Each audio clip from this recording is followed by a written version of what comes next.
Hi, everybody. Welcome to tonight's pre-concert chat, the Oregon Symphony. I'm Brandi Paresi. I am the midday host at All Classical. I'm on the air every day from 10 a.m. to 2 p.m. So happy to be here tonight. This is a really exciting performance, something a little bit different. And I'm here with two of the performers from Manual Cinema. And we're going to be talking about their group from Chicago, but also about the performance tonight and how the magic happens. I'm here with two of the founding members, Drew Deere and Sarah Fornace. Welcome.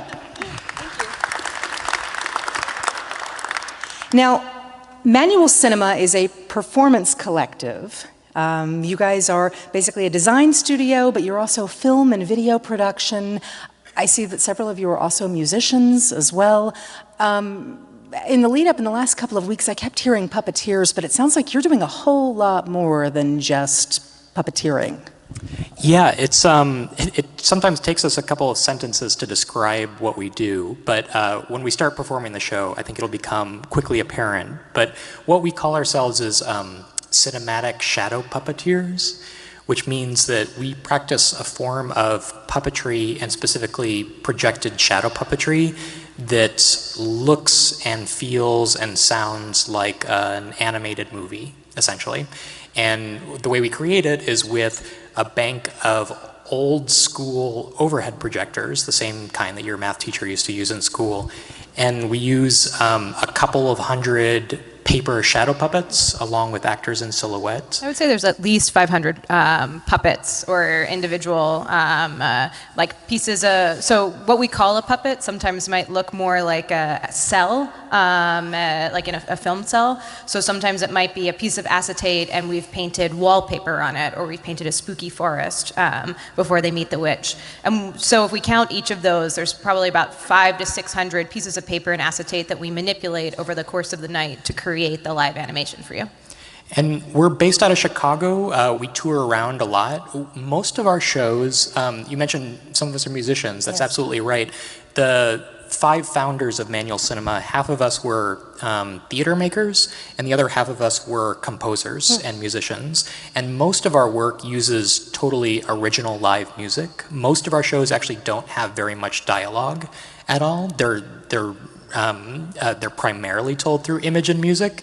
This is one of the first and only times we've ever collaborated with an outside organization to realize an extant piece of music.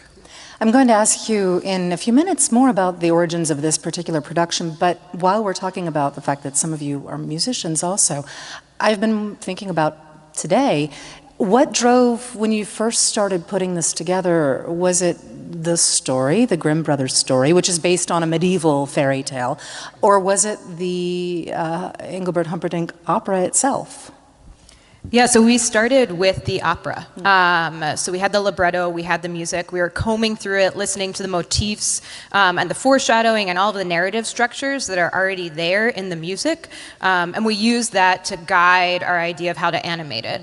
The way we work is very similar to Pixar or to any animation company in that we start from storyboards, or we might have like a script, in this case the opera, and then pretty quickly we move into storyboarding every single frame of the live animation or of the puppetry.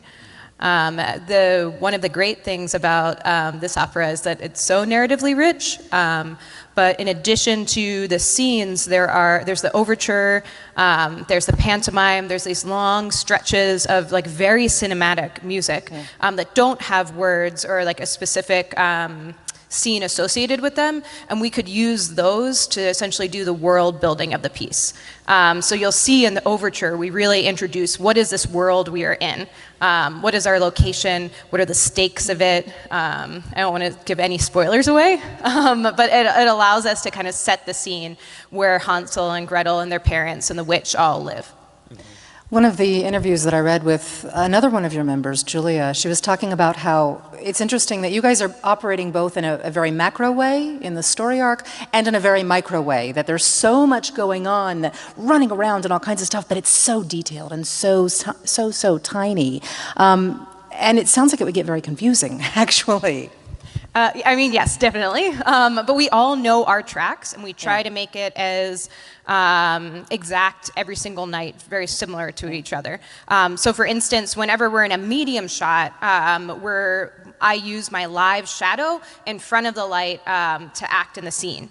But say we cut to a close-up of Gretel. For that, we're using a paper cutout for the head. So I want to end every shot with my head and my hands in the exact same position so that the person who has the next shot, who isn't me, can match me. So one reason I love it is that everybody gets to play every character. Yeah. But that also means that we need to be consistent, and that's like a way of the ensemble taking care of each other. We're not going to throw any surprise curveballs at each other as we're performing the roles.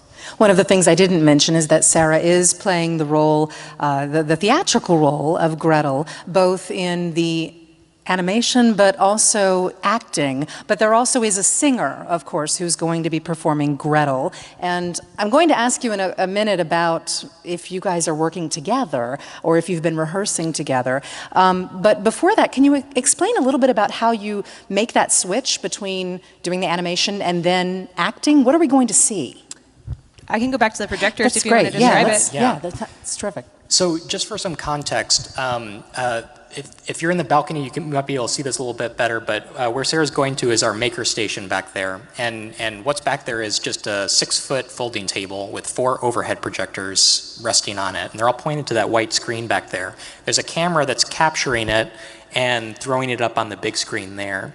And each of those, what Sarah's putting on right now is this puppet is called a pan, which means it's just like a very long piece of colored Am I in your way? transparency. Am I good? And she can, just by moving it across the overhead projector, she can create the illusion of a camera movement. One of the interesting things about this work is that we try and to do everything that a film camera could do in a movie or in a piece of animation, but try and do it through handmade means, through analog means. So Sarah can either be manipulating a puppet on the overhead projector. Also, do you have like a tiny puppet, maybe in one of the utensil trays? Oh yeah, great. So here's Gretel as a shadow puppet. It's a pretty simple puppet. Most of our puppets are pretty simple. They're not, if you contrast it with, say, like marionette theater, which is you basically have one puppet and it has like a couple dozen strings to allow it to do everything. Most of our puppets are pretty simple. They only have 1 or 2 joints. But we can usually get quite a lot of expression out of them. And the reason they're so simple is because there are 500 puppets over the course of the performance. Each puppet is only used for maybe a couple seconds before we're on to the next shot. So every puppet is basically designed to do one action or one gesture. Can you tell me about the puppet stacks? When we were back looking earlier, they have these stacks and stacks of these things. Every puppeteer starts with a stack of all the slides and puppets that they'll use over the course of the performance. Every stack is composed of about 100 slides and puppets. They're all arranged right now in perfect order in the way in which they're going to be performed in the show. And the way we kind of keep track of it all is that a performer will take their first puppet or slide off the stack, put it on the overhead, animate it, and then we're done with it. They'll put it underneath the table and it won't be used again for the rest of the performance. So we never reuse a puppet twice over the course of a performance. And that's how we kind of move through such a large number of just like objects to keep track of and handle. But say if Sarah's just finished like working with a Gretel shadow puppet on the overhead projector, she can then go up to the screen and she can perform as Gretel in live action. And to marry Sarah's silhouette with the Gretel puppet, she wears a mask that makes her face basically into a shadow puppet, into a 2-dimensional character design. That mask is she's holding it right now with one hand, but it fits underneath her costume wig. And then the bottom part of the mask is actually resting in her mouth. And that's what's holding it tightly to the face so we don't see any light that passes through her face and the mask. That's really cool. And by the way, what they are doing on the projectors also, it's all backwards and upside down. So you remember as kids, you know, when teachers had the projectors, they all wrote sort of backwards, and it made sense. They're all doing this in that way. Again, I was watching this video of you guys doing this, and it's really, really complicated. It looks simple, looks very simple, but really, really complicated. It's a very specialized skill, and probably not transferable to any other line of work. Which makes me, I have to ask, how did you come up with this idea? Well, we founded our company, Manual Cinema, the five of us, about 9 or 10 years ago. And we're not the first puppeteers to use overhead projectors for shadow puppetry. Puppeteers have been using overheads for decades to practice this kind of work. But what we got really interested in when we'd seen overhead projector shadow puppetry is we asked, well, could we do this kind of work, and could we really push it to make it look as much like a film as possible, to really explore what it's like to think of this kind of like handmade work as like making a movie. So that's been kind of the prompt for the company since the very beginning. And it's been a very successful 10 years. I mean, I've seen, you know, folks have called you guys at times the hardest ticket to get in Wicker Park right now. But, I mean, the critics have just been effusive in what you guys are doing. They're calling it a new art form. I don't know, I saw Chicagoans of the Year. What is that? Yes, the Chicago Tribune called us the Chicagoans of the year. For the arts. Never prone to hyperbole or anything. Yeah, definitely. It's definitely not the Windy City. But yeah, it's you know, I think that we're primarily a touring company, and we go visit a lot of different cities. Because a lot of our work doesn't use language, we often tour internationally because the work travels very well. Sure. So we've encountered a lot of different audiences, a lot of different theaters and festivals, like over our decade of making work. And it's a lot of fun to bring it to a new city and to show audiences something maybe they hadn't seen before. Yeah. So it's a really great job. Yeah. To that end, this particular production was created in 2015 for the Royal Belgian Opera. I know in the summer you're going to be performing it with the Saratoga Opera, but this isn't an opera company. This is our Oregon Symphony and part of their series incorporating the visual in music. But it's got to be a little bit different than working with an opera company, in that opera companies are used to doing theatrical productions all of the time. Has it been?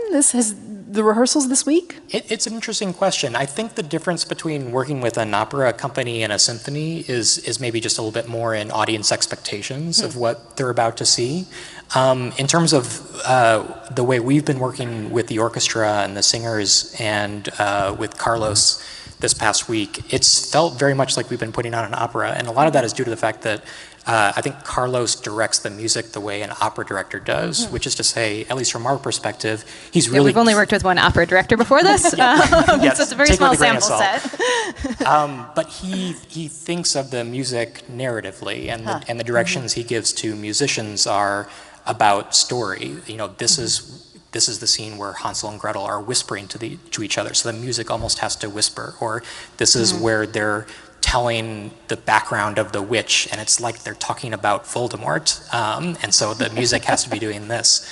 He directs like an opera director, and his notes are as much about story as they are about music. So it feels to us like we're putting on a full opera. Which has been great to be in the room for, because as we've been rehearsing, so like his narrative interpretations, like I can take and like put into my performance. Like I remember he was directing the orchestra, that there needs to be this idea of like the gentle swelling of the vision before Gretel starts panicking. She's seeing all these things in the woods and getting herself scared. And I was like, oh, I'm starting at maybe like an 8 of scared and like skyrocketing to a 15. Like I should start with like the slow realization of seeing the visions to match the narrative direction that the orchestra is going, and that was great for me.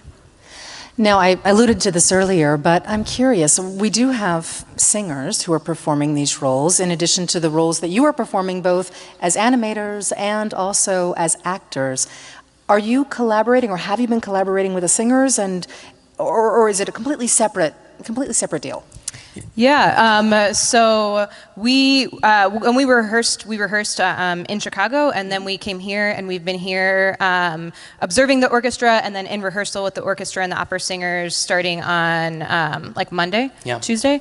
And when we rehearse by ourselves, we rehearse with recordings, but we specifically try to rehearse with like 2 to 3 different recordings, including one recording that's like a live taping that we did of the cast we performed with in Belgium, because everybody's interpretation is a little bit different. Sure. And especially because I am embodying the interpretation of the singer, like where she takes her breaths, the way, like, is Gretel more anxious in this moment or more surly or more excited? Like, there's definitely like shading between every single performer I've heard perform the role. Yeah. So we tried to mix it up so that we could stay pretty nimble. So as soon as we got in the room with these opera singers who are incredible, I started really like listening for like, like where she would take her breath and where the emotional arcs of Gretel stop and start for her, so then I can match my performance to hers. All of these performers are incredibly compelling to watch, and I think what you'll find when you're watching the show tonight is that you'll have the experience of kind of a dual experience of watching the vocalists and also watching the projections that we're making. And watching the two, you sort of marry, like John's interpretation of the witch with Dan's interpretation of the witch, and it's a really cool experience to see two people kind of creating a character at the same time, both through image and through music. A question that a lot of times comes up in any manual cinema show, because we always have live music as well as many layers of projection and performance. People always ask us, where should I look?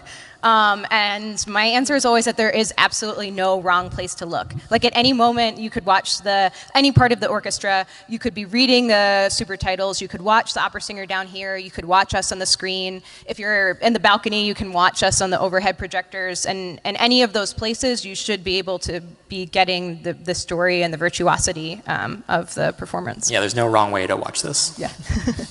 The animation itself, I know, is inspired by a couple of different animators from over 100 years ago, including Lottie Reininger, and who I'd never heard of until I started researching this. Yeah, so each one of our shows, we generally take inspiration from a different artist or designer or illustrator, and for this show, we drew a lot of inspiration from this German animator named Lottie Reininger. Have any of you heard of Lottie Reininger? Any hands up there? Not too many. Not many Americans have heard of her. She basically created the first feature-length animated film. And invented cell animation, which Walt Disney later used to much acclaim. Yeah, this was in the 1920s, like, over 10 years before Snow White in the US. And she worked with paper-cut shadow puppets, which she stop-motion animated. And so her work is steeped in silhouette. And so a lot of the imagery that we use in this show, especially in Act 2 in the woods, is directly inspired by Lottie Reininger's work. There's another artist I saw in here as well. Yes, Arthur Rackham? Arthur Rackham is an illustrator who, if you haven't seen his name, you probably recognize some of his work. He was a 19th century illustrator who illustrated a lot of the Grimm's fairy tales, and he's got this really gorgeous, like at first it's kind of like an inviting, colorful, like watercolor style, but then also the more you look at it, the more you see kind of like the darkness in it and the kind of like the inky tendrils of his illustration style. And he illustrated a lot of imagery of Hansel and Gretel, so that was also sort of a distant inspiration for this work. Engelbert Humperdinck took liberties with with the Grimm brothers version of this, in part because of his sister, who was a little uncomfortable with the way that the children were treated in this. But I think you've taken a few liberties as well on the Humperdinck. Yeah, that's right. Well, first of all, if you're expecting, there are, like you said, there are a couple of key elements of the Hansel and Gretel fairy tale from the Grimm source that are not in this opera.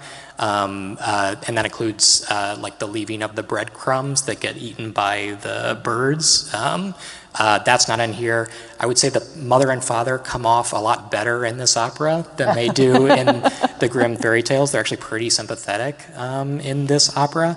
But like Sarah was saying, we've stayed pretty true to the Humperdinck intention, but for all these orchestral sections, like the prelude, like the pantomime, that we kind of took as blank canvases, we've tried as best as possible to expand the story or expand the world.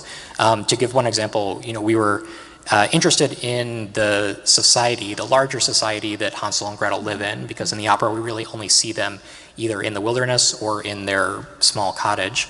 And so we asked what the society they lived in looked like and why they were poor and why they were starving and why their family was in need. And we imagined a society that is not quite modern day, but that is sort of like maybe a contemporary fairy tale city, in which there is income inequality. And yeah, we especially want to tackle income inequality and food deserts. So one motif in the story is that there's a lot of talk of like picking strawberries and strawberries in the woods. So we decided that for this town, which is just industrialized, like strawberries are their main natural resource. So there's been like a strawberry glut, and they pick it and pick it and pick it and have turned it into this kind of gingerbread, strawberry jam cookie factory success. So like all of a sudden, a lot of like wealth has like come into this town, and you see they've like built up skyscrapers, and the people who are getting rich off of this new industry are getting very rich. And then you see, we kind of structured it, especially because we premiered it in Europe, on the like European city where you have a lot of, like in the center of the city, there is a lot of upper class, upper scale structures, and then you move out to the walls, and then you move out to kind of like tenements and like lower income housing outside the wall of the city. And we took that and put that as where Hansel and Gretel live, so that there's all of this opulence that they can see, but they can't access, and they themselves do not have enough food, even though they're so close to all of this like muchness. Sounds like you're making this fairy tale much more human also. And I would say that's also what Humperdinck was doing as well. Sure, yeah. There's quite a bit about, already in the opera itself, about how they're poor because the father's occupation is he's a broom seller, and his business is dependent on the wider success of the city and whether there's like enough of a demand for brooms. And if he doesn't sell enough brooms, then that means that his family isn't going to eat. So there's already like a bit of social realism that he's sneaking into this fairy tale that we're kind of taking a cue from and expanding a little bit. And you also like see it from the eyes of the children too, because like when they dream, they don't dream of like an alternative to what's happening in their society. They dream of like, oh, like what would it be like if our dad became successful and we moved into this thing that we see that we want, you know, and at what cost? Tonight really is the North American premiere of this, right? Yeah. In Europe, yeah, it's exciting. When you played this in Belgium, were there kids? Were there a lot of kids coming? Yeah, it's actually like a Christmas opera over there. So usually people perform it around Christmas, and we were there performing it right around Christmas. Yeah. So yeah, there was like a multi-generational audience, and like people came together. So grandparents and aunts and uncles and kids. There's a kids choir on stage in the show, which is really special. Yeah. So there are kids in the audience and kids on stage. So I have to imagine the kids in the audience look at what you guys do, and they have to think, that's the job I want. So I have to ask, what was your background that got you to this place so that this is your full-time job, which is kind of a dream job for, well, a lot of folks, but especially kids? Yeah, so I didn't expect to be a puppeteer when I grew up. Though actually my grandfather used to do puppet shows for us at like Christmas and our birthdays and things, like kind of like a little Punch and Judy stage. But I went to the University of Chicago and I was studying science, biology, and literature, but was very into physical theater and ensemble-based theater where you devise original stories as a group. And Chicago has such a rich scene for that, both professionally and as a student, the professionals who were coming in and teaching us, it was really exciting. So I kind of found myself in physical theater, and through that started working with objects and puppets. Yeah, all five of us never really planned to get into shadow puppetry. How do you do that? Yeah, most people don't. But we were all really interested in unusual forms of art making, and especially art that combined one or more disciplines, theater and film and music. And so when we all happened upon this, even though we hadn't pre-visioned it, we all said, oh, this is the thing. Like this is like what we should spend our time and energy on. And so it came up by happenstance, but all of us were smart enough to sort of follow our instincts when we found something good. Yeah. And we all get to do a little bit of everything. So I get to act in the shows, but I also get to be a video editor, and I get to direct other shows and collaborate with, collaborate with an orchestra. Being on stage with an orchestra and opera singers is incredible. But we get to collaborate with a lot of different types of artists and work on different facets of collaborative art making, and that's my favorite thing. Though they're telling me to wrap up in just a moment, but just one more question, because Drew, you mentioned that you all love this collaborative kind of work. You also have other projects other than this, and I want to ask you both about a little bit about your other projects. Sarah, I know you led the story arc on a very popular video game. Oh, right? Yeah. It's actually my younger brother's video game. He's based in Seattle, not too far from here. Yeah. But it is a platform fighter game that is like a retro kind of platform fighter. If you're into Smash, you'll probably like it. I can pitch it. It's called Rivals of Aether. But yeah, he came up with like the characters in the world, and I did all of the narrative design for it. Yeah. And it's actually amazing how similar some of the structures of creating a video game is to creating like a piece of theater in terms of the way you work with a team. Yeah, very cool. And Drew? Oh yeah, let's see, what else are we working on? Maybe one thing that is interesting in relative to the symphony is that we work with, I don't know how many of you have heard of the Poetry Foundation, but the Poetry Foundation is an institution in Chicago that publishes poetry magazine, but also just exists for the dissemination of more poetry in our lives. And we have an ongoing collaboration with them where we have produced short animated puppet videos of poems or specific poets that they've chosen for us. And so far they've given us Gwendolyn Brooks, and we also did a short video of poems by World War I soldier poets, and a poet named Muriel Rukeyser. And those are actually very similar to the work we're doing with Hansel and Gretel in that poems are pieces of music. And when we approach a text like that, whether it's an opera libretto or a poem, we're thinking about the musicality of it and how we can translate that musicality into image. So adapting not just the story of something, but adapting the music for it so that by seeing our imagery, it helps you hear the music better. That's like a definite goal of Hansel and Gretel and a lot of our other work. And those videos are all free online. Yeah, you can find those. Yeah. And on Manual Cinema's website. What is the website again? I was at it earlier. Manualcinema.com. That's easy, right? And yeah, go check out some of those snippets. They're really, really, really great. I love the one on Gwendolyn Brooks especially. Yeah, great work. Okay, Sarah, Drew, thank you so much. Half an hour from now. Thanks, guys.